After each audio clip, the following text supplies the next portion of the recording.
Located some 50 kilometers from the Kakhovka dam, residents of the village of Vasylivka still feel the effects. We had water over here. Everything was afloat. The bed, everything. It stinks in here now. We had laminate here. Just finished renovating the place. The day after the water receded, 54-year-old Anatoly Matsuta returned to his home. He lives about 500 meters from the Inhulets River. The water started coming in on June 7th, and on June 8th, we headed to our relatives in Pavlika. Only managed to take the essentials with us. Pensioner Natalia Tkach lives close to the river as well. Her house was also flooded. When we saw the water creeping closer to us, my husband and I decided it was time to get away.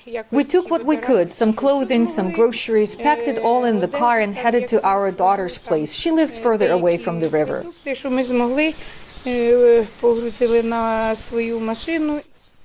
All the furniture in Tkach's house is wet.